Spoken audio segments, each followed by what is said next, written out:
check yourself, because if you're not paying attention, you can lose your divot because your ram, you know what, and you're going to get false reading. So you got to do this stuff kind of carefully. At any rate, now that you have an 1/8 here and you're all lined up, everything's in properly, what you want to do is just go back to your spring compressor. I'm not going to do that. I'm just going to show you real quick. If you like, if I use a spring, then I have this double tit thing here, and usually on the Hatsans, that'll go right in there and work like a champ. Okay, but you can't really use wood on the gas rams and try to preload the rams, because a lot of times what happens is you're going to get right up to your hole to put your pin in for the end of your receiver, and then the wood's going to give just enough where it's going to interfere with that pin, and now you're not lined up again. It doesn't take much. You're on the money and you're lined up, or you're not. And that's why we use these taper pins when we get there, and this is in the receiver, to line this up with the holes of the receiver when we're that close. So what you do use is just use a piece of steel. The steel's not going to give, it's not going to jump or anything like that. Remember, the gas ram, this sucker is going to go pretty much all the way back into your rifle. So that's how you do it. Use a piece of steel and just squeeze that, and eventually that'll kick in and then start to close up, and then you can put your pin in for the end of your receiver. And that's about it, basically. So let's recap real quick. You could figure out what your piston travel is in your gun. I don't know what your gun is. I don't know what you're going to use for a reference. That's up to you. But on the Hatsans, I mean, it's really plain and simple. You can use this line here with the edge of that sear catch. It's a beautiful reference, and it's easy to do. Take your trigger parts out, whatever works. I'm just showing you this way. At any rate, that's what you want. So now there's some guys, I know how people think, you know, I'm sorry, it's just life, but you know, you're going to think that, geez, if I really get preload on this gas ram, I'm going to get more power. Just stop that. Most of the time, like I said, your gas ram travel is going to be very close to what you need just to pull it off. So if you have 4 5/8 here, you find out your ram for this model is going to be just under 5 inches. By the time you put your end here and get a preload, you're going to be very close. I think it was Special Springs, the guy over there, his name was Jim. That's where this ramp came from. I never got to use it. And it's filled to 170 bar. Yeah, the Crossman ram was just as good. And, you know, you can get a little bit more out of the commercial rams, but then you get a little bit more harder cock, and, you know, it's not worth it in my book. But anyway, I think if I remember correctly, he said when a ram, as long as, at least his rams, as long as there's like 1 millimeter left, that you can't squeeze these all the way down. You can't bottom them out. So that's the tip for the day on how to do all that. Okay, I think I covered enough, and I did it fairly quickly. I don't know what else oh yeah, I do want to share something else with you, because I know lately I've been talking about these gas rams and then throw your Hatsan spring out. But let's talk about the spring real quick. First of all, the reason I say that is because the Hatsan springs, I don't think they're going to last. And you're going to go through all this work and be out there somewhere enjoying your gun. Look, it's a lot of power. It's all maxed out. But my point is this: if you're going to use the spring, I recommend it going to the gas ram. Most of these guys using these big guys are hunters. Okay, I'm not a hunter, but this is the stuff that I enjoy out of the sport. What we're talking about and what we're doing. Okay, so this is kind of what I get out of the sport. But I'll tell you right now, with a spring, you can do more with a spring than you can with a gas ram. The gas ram's going to have the big jolt at the end. It's going to be smooth cocking, right? It's going to be all whatever, but at the very end, you're still going to get the big kick of the recoil. Yep, it doesn't go back, but you're still getting recoil effect from it. But I'm saying with a spring, you can do more with it. So what am I trying to tell you here? I'm trying to tell you that you have options. You can don't use the spring and find out where your spring is in relationship to the gun you got, and see if this spring is actually maxed out and you can't put nothing else in there, or it bottoms out, or in other words, it won't cock. You need to find out what's going on with the spring. Because my idea here is you can get one made, go to Vortex and get one of Tom's springs, and his springs, from what I understand, are supposed to be made of different steel. A friend of mine told me that he put one in one of his guns. I think it was a 135, and he says, Mike, you would not believe, it felt like the cocking was easier. I gained a little bit more feet per second, and the gun just felt much better. And that was just dropping a spring in. So what I'm trying to tell you, if you Springer guys like us, we love this stuff. You have options. You can upgrade to a better spring. I haven't done it yet. It's something I need to do. I want to try it out. And then, but you need to find out where your spring is, because from the factory, these are going to be different sizes. And believe me, I know. You can see right here, those two ends don't meet, do they? But look down here, they're perfectly even, right? So that's what you get with Hatsans.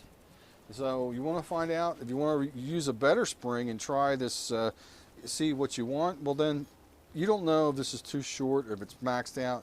Stick something in there, a little bit of something to preload it. You know, like some type of wafer, right? They already come with some type of little cheap wafer in them, as far as I know, but it's worthless. But you can stick in there and see how much you can get away with preloading this in order to find out where your spring is. So in other words, let's see, do I have a piece of something here? If you find out that, geez, I can only get this much in before it won't cock, then you know pretty much that spring is pretty well maxed out. But if you get something in there that's thicker, you know, maybe twice as thick as this, then you know that your spring's a little shorter. So you need to know what's going on, because if you're going to use a spring, then you're going to want to, if you're going to order a spring and try a spring, then you're going to want to put a top hat in, right?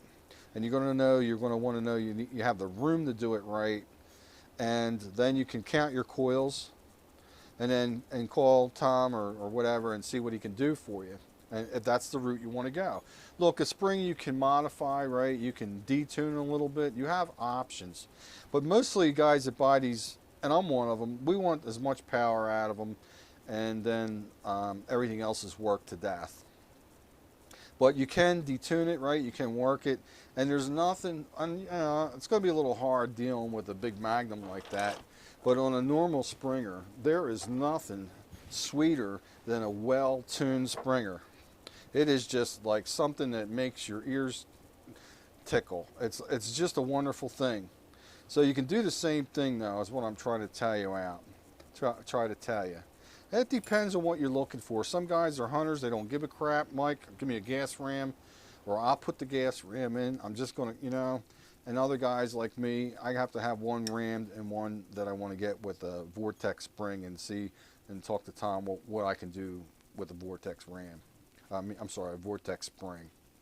So anyway, that's it. If you make your guide has to fit right. Otherwise, it's worthless. So maybe if Tom has a spring for you, you can ask him if he can make you the guide for it. Ask him if you can send him. I don't know. You got options. It doesn't hurt to ask, right?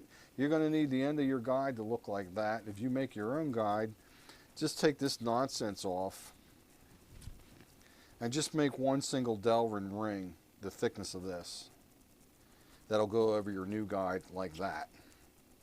And then your new Delrin guide will just basically fit your spring properly.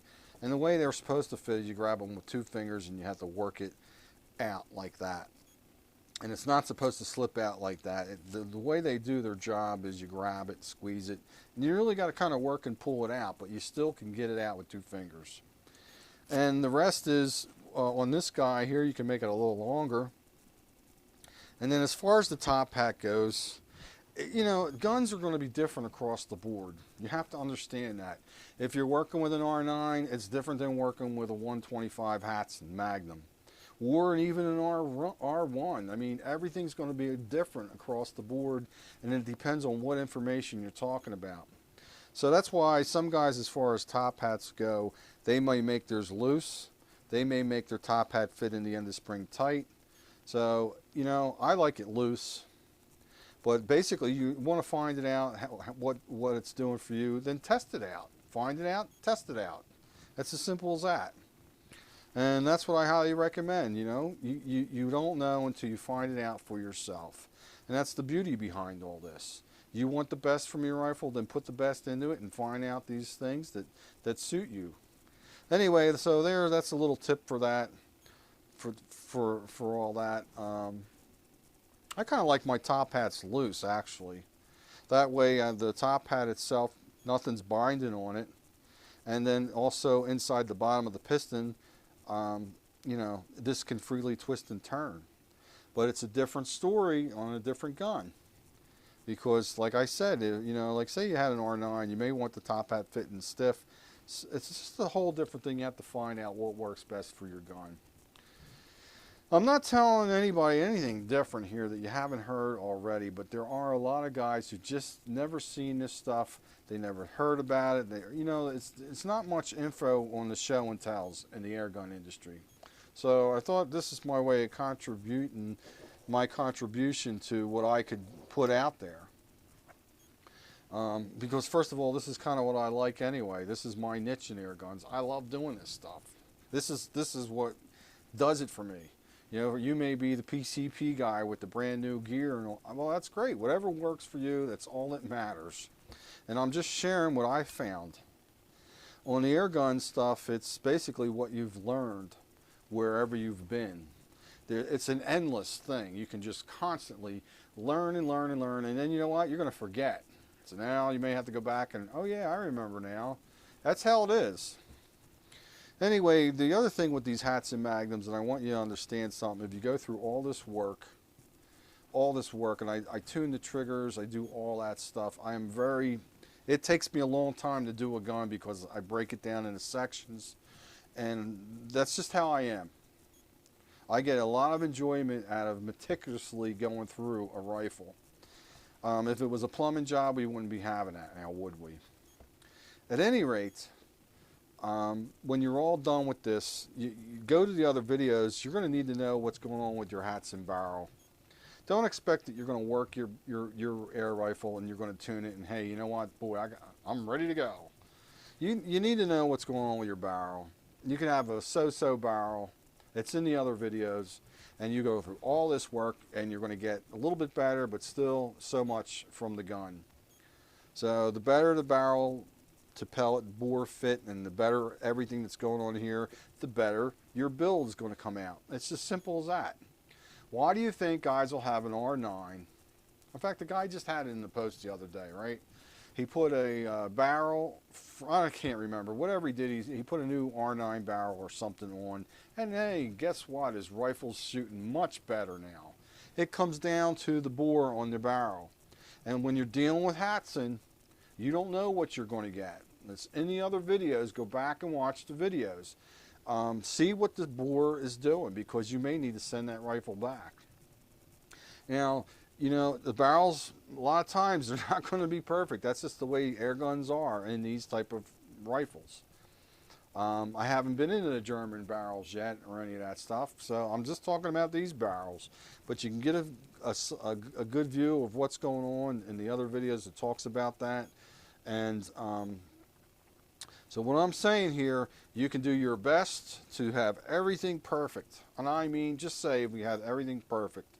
When you're all done, if you have a so-so barrel, maybe your gun's firing better than what it would have, but you're only going to get so much. So that's my tip for today. I hope I'm helping somebody out there. I think I have dinner calling me. But at any rate, if you like power, And if you don't like to spend a lot of money, and if you want to get your hands involved in something, now you know how to go into your rifle and do some of the stuff yourself.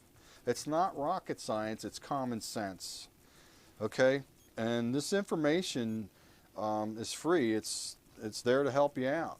Now you can, save your money, get closer to knowing and have more abilities with what your own thing is in air guns. But as far as all this stuff here, you can take that and use that with another air rifle. You just need to have some type of reference, right? So you know how far your piston travel is, and then take everything else into consideration. Look, thanks for hanging out. I hope this makes sense to you. Take care, and thanks for hanging out.